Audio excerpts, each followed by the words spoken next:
শুভেচ্ছা সবাইকে। শুরু করছি বাংলাদেশ টেলিভিশনের অর্থ শিল্প বাণিজ্য বিষয়ক সাপ্তাহিক আয়োজন এ সপ্তাহের অর্থনীতি। আর অনুষ্ঠান জুড়ে আপনাদের সঙ্গে আছে আমি তানভীর এলিন।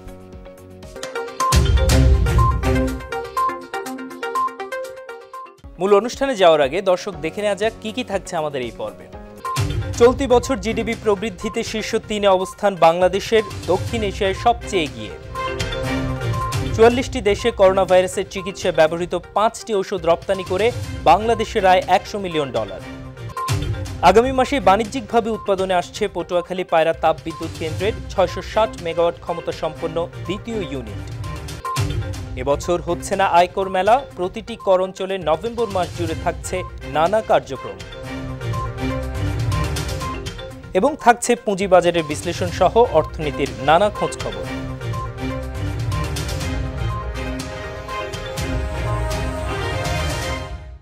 করোনা পরিস্থিতিতে বিপর্যস্ত সারা বিশ্বের অর্থনীতি। এমন পরিস্থিতিতেও প্রবৃদ্ধির ইতিবাচক ধারায় বাংলাদেশ।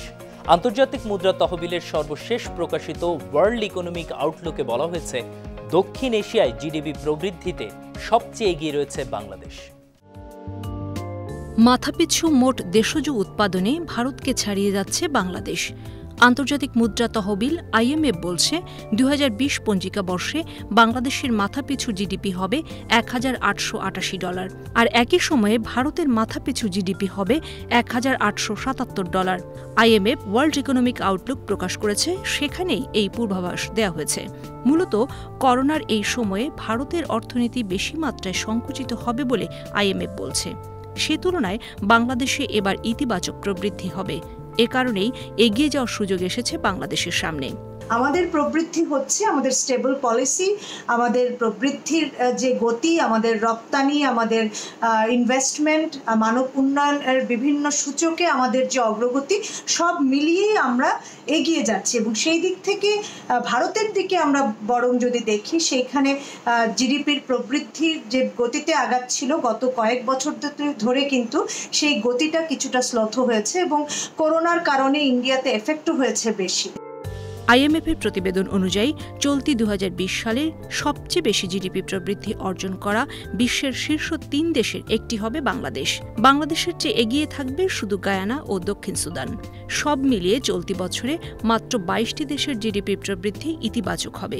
বাংলাদেশের এই মুহূর্তের প্রবৃদ্ধি নিয়ে বিশেষ করে করোনার কারণে কিছুটা শঙ্কা থাকলেও এটাকে কিন্তু আমরা ঘুরে দাঁড়ানোর একটা প্রজেকশনও কিন্তু আছে। জিডিপি প্রবৃদ্ধির তালিকায় বাংলাদেশ ছাড়া উল্লেখযোগ্য দেশের মধ্যে রয়েছে চীন, লাওস, গায়ানা, দক্ষিণ সুদান, মিশর, মিয়ানমার, রুয়ান্ডা, বতসোয়ানা, ভিয়েতনাম ইত্যাদি। করোনা মহামারীর এই সময়ে দেশের চাহিদা মিটিয়ে বিশ্বের বিভিন্ন দেশে রপ্তানি হচ্ছে বাংলাদেশের ঔষধ। এ পর্যন্ত 44টি দেশে করোনার 5টি ঔষধ রপ্তানি করে বাংলাদেশ আয় করেছে প্রায় $100 মিলিয়ন, যা আন্তর্জাতিক অঙ্গনে বাংলাদেশের সুনাম বৃদ্ধির পাশাপাশি সমৃদ্ধ করছে দেশের অর্থনীতি। করোনা বিরোধী যুদ্ধে বিশ্বের কাছে অন্যরকম কদর পাচ্ছে বাংলাদেশের ওষুধ শিল্প। বিভিন্ন দেশে করোনা ছড়িয়ে পড়ার সঙ্গে সঙ্গে একের পর এক ওষুধের চাহিদা আসতে শুরু করে বাংলাদেশে। এ পর্যন্ত 44টি দেশে গেছে করোনা ভাইরাসের চিকিৎসায় বহুল ব্যবহৃত 5টি ওষুধ। সব মিলিয়ে করোনা মহামারীর এই সময়ে বাংলাদেশ থেকে প্রায় $100 মিলিয়ন ওষুধ রপ্তানি করা হয়েছে। এখনও চাহিদা আসছে বিভিন্ন দেশ থেকে। সবচেয়ে বেশি রপ্তানি হয়েছে করোনায় আক্রান্তদের চিকিৎসার ওষুধ রেমডেসিভিয়া, ফাবিপিওরোভিয়া, আইভারমেকটিন, অ্যাজিথ্রোমাইসিন এবং হাইড্রক্সিক্লোরোকুইন। অনেক ধনী, অনেক বড় এবং অনেক প্রভাবশালী দেশও বাংলাদেশ থেকে ওষুধ নিচ্ছে। আমেরিকার মতো দেশেও বাংলাদেশের ওষুধ রপ্তানি হচ্ছে। আমরা লিস্ট ডেভেলপ কান্ট্রি হিসেবে WTO টিপস এগ্রিমেন্টের এতে আমরা আসলে প্যাটেন্টেড ড্রাগ হওয়া সত্ত্বেও আমরা এটা উৎপাদন করতে পারি, যার জন্য একেবারে শুরুতেই আমরা রেমডেসিভির উৎপাদন করতে পেরেছি এবং এখন পর্যন্ত প্রায় পৃথিবীর 44টা দেশে আমরা এই ওষুধ রপ্তানি করতে পেরেছি এবং $22.4 মিলিয়ন আমরা এই ওষুধটা আমরা রপ্তানি করেছি। বাংলাদেশে অনেক ওষুধ কোম্পানির সক্ষমতা শতভাগ বিশ্বমানের। ইউরোপ আমেরিকার বড় বড় ওষুধ কোম্পানির যে সক্ষমতা এবং যে মান রয়েছে, বাংলাদেশের কয়েকটি কোম্পানির তা আছে বলেই বাংলাদেশ সেই মানের যে কোনো ওষুধ দ্রুতগতিতে তৈরি করতে পারছে।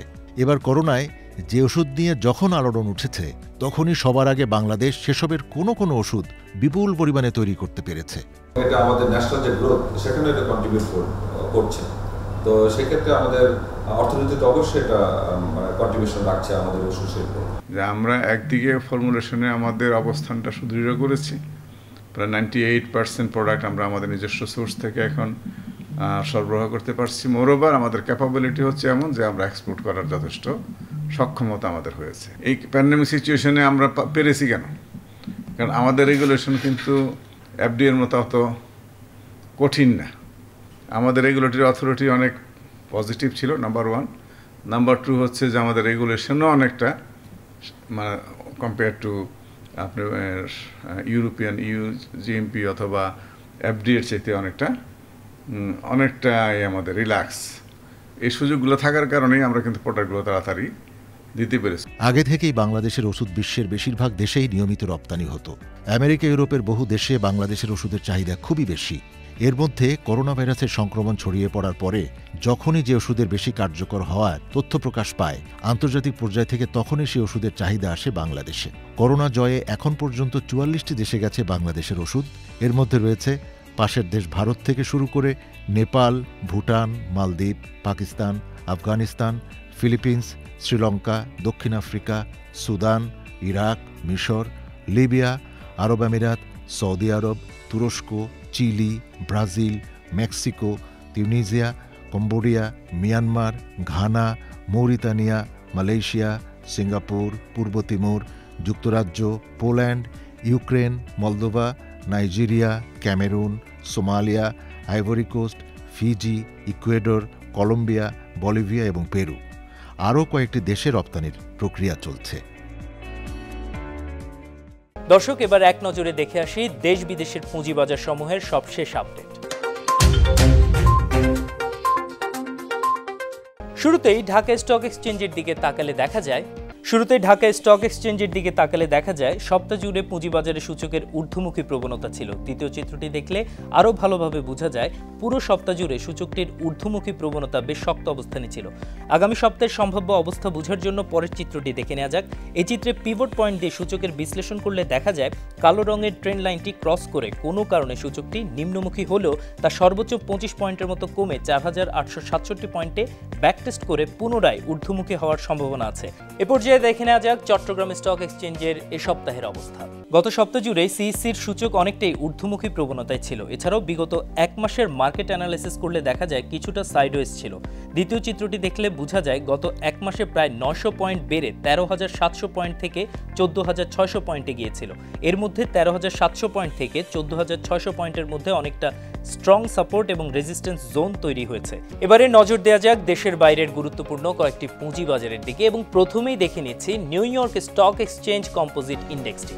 প্রথম চিত্রটি দেখে বোঝা যাচ্ছে গত 15 অক্টোবর থেকে এই ইন্ডেক্সটি সাইডওয়েজে চলছে, অর্থাৎ শক্তিশালী কোনো ঊর্ধ্বমুখী কিংবা নিম্নমুখী ট্রেন্ড তৈরি করতে পারেনি।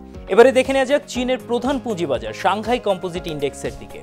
এখানেও প্রথম চিত্রটিতে দেখা যাচ্ছে গত সপ্তাহ জুড়ে এই ইন্ডেক্সে কোনো প্রকার আপ ট্রেন্ড কিংবা ডাউন ট্রেন্ড তৈরি হয়নি। এটিও নিউ ইয়র্ক স্টক মার্কেটের মতো সাইডওয়েজ অবস্থায় আছে।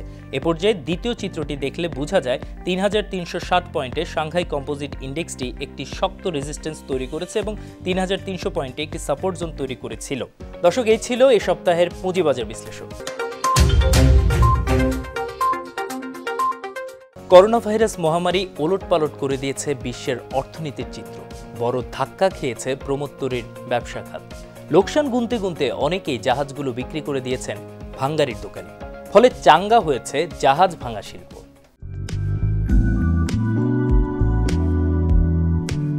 ভাসমান সুখের দ্বীপ ক্রুজ জাহাজ, খানা পিনা, নাচ গান, শরীর চর্চা, মন যা চায় তাই পাওয়া যায় এখানে।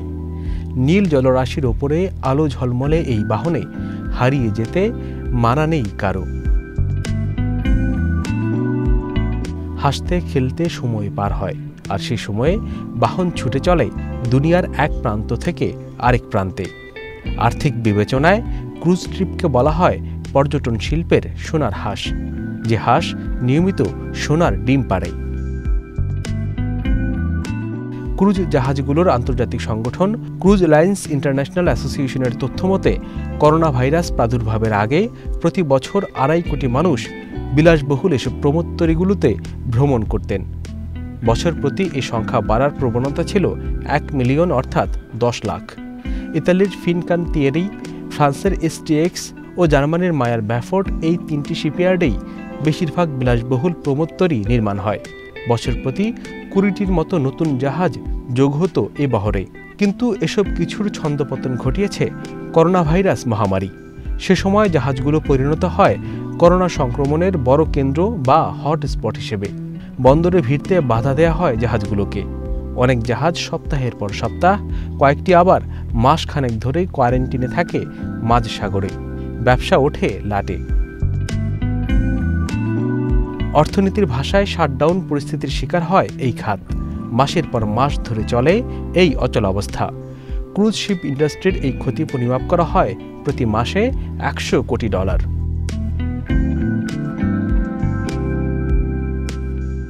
এদিকে তুরস্কের আলিগা শিপইয়ার্ডে এখন কাজের ধুম। ব্যবসা এখানে তুঙ্গে। লোকসান পোষাতে না পেরে অনেকেই জাহাজগুলো বিক্রি করে দিয়েছেন জাহাজ ভাঙা শিল্পে। বাতিল হয়ে পড়া ইউরোপীয় জাহাজগুলোর বড় গন্তব্য তুরস্কের এই সব শিপইয়ার্ড। বিলাসবহুল প্রকাণ্ড এসব জাহাজগুলো অনেকটা নতুন থাকলেও এখন ভাঙনের কবলে পড়েছে। আলিগা শিপইয়ার্ডের ব্যবসা করোনা সংকটকালে শতকরা 30% বেড়েছে। একই রকম সুদিন এখন ভারতের আলং এবং পাকিস্তানের গার্ডার শিপইয়ার্ডগুলোর। ভাঙার জন্য নগরে আসলে প্রমোত্তরীর ভেতরের সব আসবাবপত্র বিক্রি হয় স্থানীয় বাজারেই। অপেক্ষাকৃত ভালো আসবাবপত্রের এসব যোগানে চাঙা সে বাজার। বিপরীতে ক্রুজ নির্মাণ ডকগুলোতে নেমেছে স্থবিরতা। নতুন জাহাজ নির্মাণ করছেন যারা, তারা পিছিয়ে দিয়েছেন যাত্রা শুরুর তারিখ। তবে এই সংকটের মধ্যেই নতুন ব্যবসা শুরু করেছেন অনেকে। যেমনটা দেখা গেল ইংল্যান্ডের উপকূলে। বিশাল বিশাল প্রমোত্তরীগুলো একাকী নোঙর করা মাঝ সাগরে। ছোট নৌকায় করে দর্শনার্থীরা যাচ্ছেন সেসব জাহাজের কাছে। অর্থের অভাবে যারা এতদিন জাহাজের কাছেই যেতে পারেননি।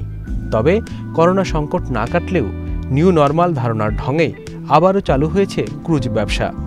আগস্টের মাঝামাঝি সময়ে ইতালি চালু করে প্রমোদ ভ্রমণ। পর্যটন ব্যবসায় যা আবার আশা জাগাচ্ছে। আগামী মাসেই বাণিজ্যিকভাবে উৎপাদনে আসছে পটুয়াখালী পায়রা তাপবিদ্যুৎ কেন্দ্রের 660 মেগাওয়াট ক্ষমতা সম্পন্ন দ্বিতীয় ইউনিট। ইতিমধ্যেই পরীক্ষামূলক উৎপাদন ও কমিশনিং শেষ হয়েছে।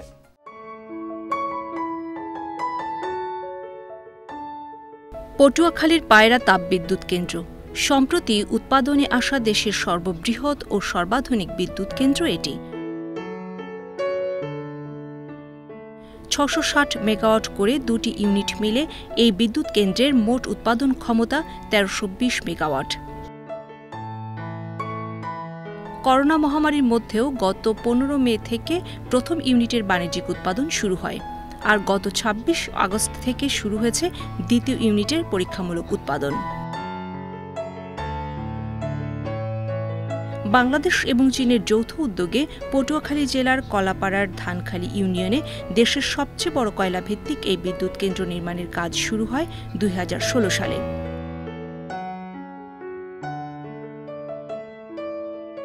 $2.4 বিলিয়ন বিদ্যুৎ প্রকল্পটি বাস্তবায়নে China national machinery import and export কর্পোরেশনের সঙ্গে বাংলাদেশের নর্থ ওয়েস্ট পাওয়ার জেনারেশন কোম্পানি যৌথ মালিকানায় বাংলাদেশ চায়না পাওয়ার কোম্পানি লিমিটেড নামে একটি কোম্পানি গঠন করে।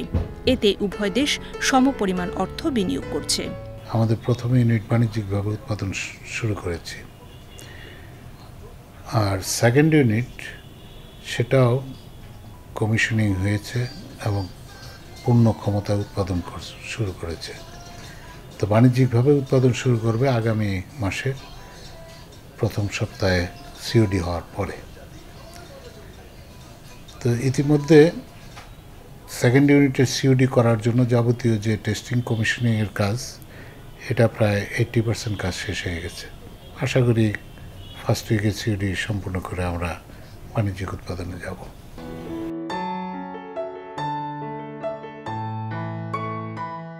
সর্বাধুনিক আল্ট্রা সুপার ক্রিটিক্যাল প্রযুক্তি ব্যবহৃত হওয়ার ফলে কয়লা ভিত্তিক এই বিদ্যুৎ কেন্দ্র হবে পরিবেশ বান্ধব। বাংলাদেশ বিশ্বের 10ম দেশ হিসেবে কয়লা ভিত্তিক ultra super critical power plant বানিয়েছে। এশিয়াতে চীনের পর বাংলাদেশই দ্বিতীয় দেশ যেখানে ঢাকনাযুক্ত কোল্ডরুম ব্যবহার করা হচ্ছে। অ্যাকচুয়ালি আপনি কয়লা পুড়লে ইমিশন হবে, এটা ঠিক। এখন ইমিশনের মাত্রা কমানোর জন্য আধুনিক প্রযুক্তি বেরিয়েছে। আমরা সর্বশেষ যে প্রযুক্তি আল্ট্রা সুপার ক্রিটিক্যাল টেকনোলজি আমরা এখানে ব্যবহার করতেছি। এই প্রযুক্তির এটাই হলো যে কম কয়লা পুড়ে বেশি বিদ্যুৎ উৎপাদন করা। আমাদের এখানে যে বিদ্যুৎ উৎপন্ন হচ্ছে সেই বিদ্যুৎটা আমাদের যে ফ্লু গ্যাস যেটা আসতেছে সেখানে আমাদের যে ক্ষতিকারক যে সালফার ডাইঅক্সাইড বা নাইট্রোজেন অক্সাইড এবং যে ডাস্ট থাকবে সেগুলি পরিশোধন করার জন্য আমরা এখানে ইএসপি ইউজ করছি। অলমোস্ট 99.9% ডাস্ট এখান থেকে আমরা সংগ্রহ করে ফেলি। তারপরে সালফার ডাইঅক্সাইডটা রিমুভ করার জন্য আমরা এখানে ফ্লু গ্যাস সালফারেশন ইউনিট বসিয়েছি, সেটা কাজ করছে। সেটা 93%-এর অধিক আমাকে সালফার অক্সাইড সরিয়ে দিচ্ছে। পায়রা বন্দর সংলগ্ন এই 1000 একর জমিতে দ্বিতীয় ধাপে আরও একটি 1320 মেগাওয়াট কয়লা ভিত্তিক তাপবিদ্যুৎ কেন্দ্র নির্মাণের কাজ শুরু হয়েছে। এছাড়া পায়রা কেন্দ্রিক আরও 3600 মেগাওয়াটের এলএনজি ভিত্তিক এবং সৌর ও বায়ুভিত্তিক বেশ কয়েকটি বিদ্যুৎ কেন্দ্র নির্মাণ করবে সরকার।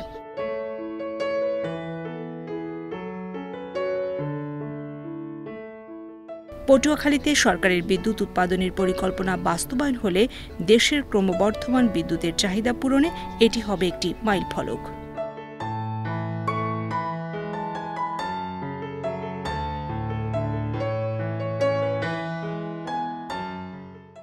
করোনার কারণে এবছর অনুষ্ঠিত হচ্ছে না আয়কর মেলা।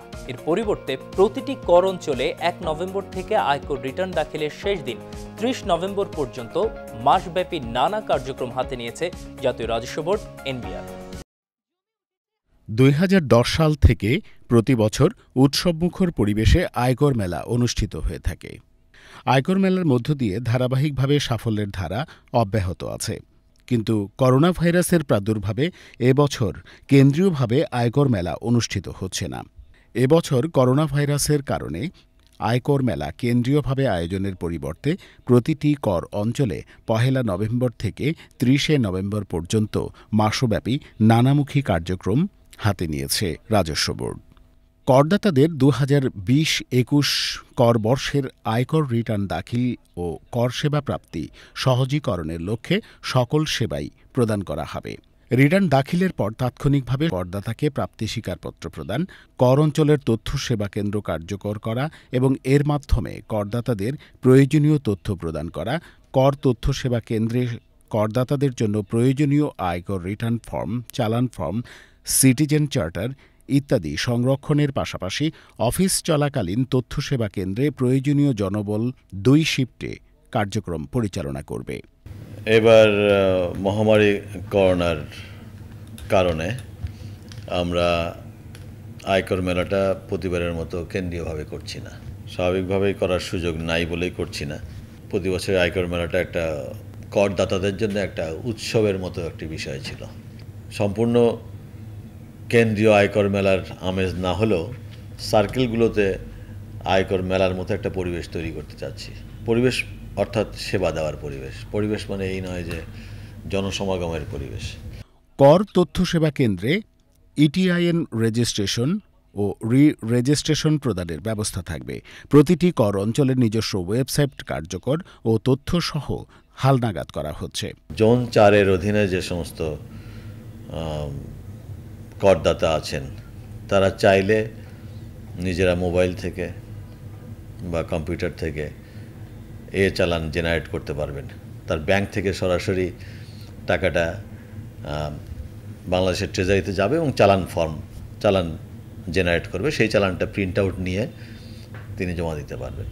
কর অঞ্চলের সকল করদাতাকে খুদে বার্তা, ইমেইল ও অন্যান্য মাধ্যমে যথাসময়ে আয়কর রিটার্ন দাখিলের বাধ্যবাধকতার বিষয়টি অবহিত করা হবে।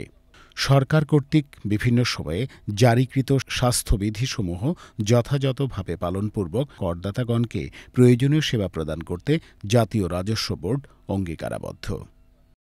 দর্শক, এবার দেখে আসি এই সপ্তাহের বৈদেশিক মুদ্রার বিনিময় হার ও স্বর্ণবাজার।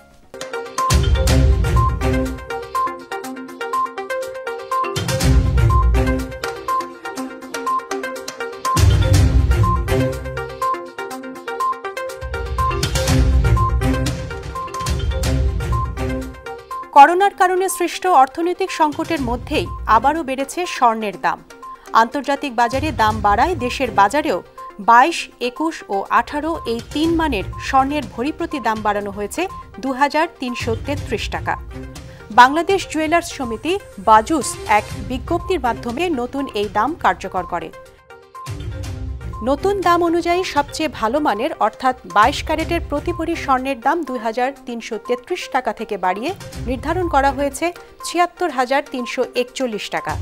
21 ক্যারেটের প্রতি ভরি স্বর্ণ কিনতে হবে 73,192 টাকায়, আর 18 ক্যারেটের স্বর্ণ প্রতি ভরি কিনতে লাগবে 64,444 টাকা। এছাড়া সনাতন পদ্ধতির প্রতি ভরি স্বর্ণ কিনতে হবে 54,121 টাকায়। আমাদের সবশেষ আয়োজন অর্থনীতির খোঁজ খবর, আর তা দেখার আগে বিদায় নিচ্ছে আমি তানভীর এলি। দেখা হবে আগামী পর্বে অর্থনীতির নানা আয়োজন নিয়ে। সবাই সুস্থ ও নিরাপদে থাকুন, আর করোনা ভাইরাস থেকে বাঁচতে স্বাস্থ্যবিধি মেনে চলুন। মাত্র 6 দিনের ব্যবধানে পদ্মা সেতুতে বসেছে 34তম স্প্যান।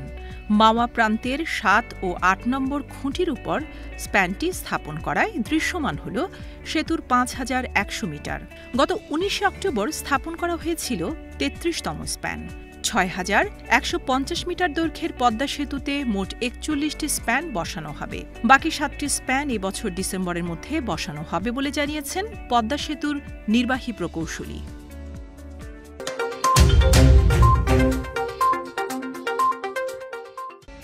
বন্ধ হওয়া রাষ্ট্রায়ত্ত পাটকলের শ্রমিকেরা আগামী মাসের মধ্যে সম্পূর্ণ পাওনা বুঝে পাবেন। বস্ত্র পাটমন্ত্রী গোলাম দস্তগীর গাজী জানিয়েছেন, বিজিএমসির বন্ধ হওয়া 8টি পাটকলের অবসরপ্রাপ্ত ও অবসানকৃত শ্রমিকদের পাওনা পরিশোধে এখন পর্যন্ত 1,790 কোটি টাকা অর্থ বিভাগ থেকে পাওয়া গেছে। এই অর্থ শ্রমিকদের ব্যাংক হিসেবে স্থানান্তর ও সঞ্চয়পত্রের মাধ্যমে পরিশোধ করা হচ্ছে। এরই মধ্যে চট্টগ্রামের হাফিজ জুট মিল, খুলনার প্লাটিনাম জুবিলি জুট মিল ও স্টার্ন জুট মিলের শ্রমিকদের পাওনা পরিশোধের কার্যক্রম শুরু হয়েছে।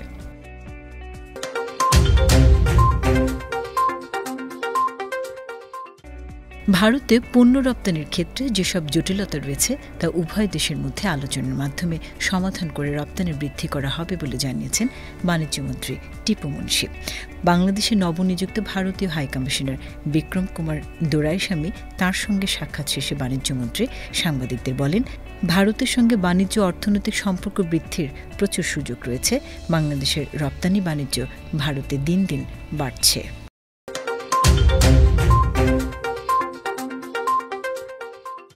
রাজধানীতে ব্যাংক ও অন্যান্য আর্থিক প্রতিষ্ঠানের সাইবার নিরাপত্তা নিশ্চিতকরণ বিষয়ক এক সেমিনার অনুষ্ঠিত হয়েছে।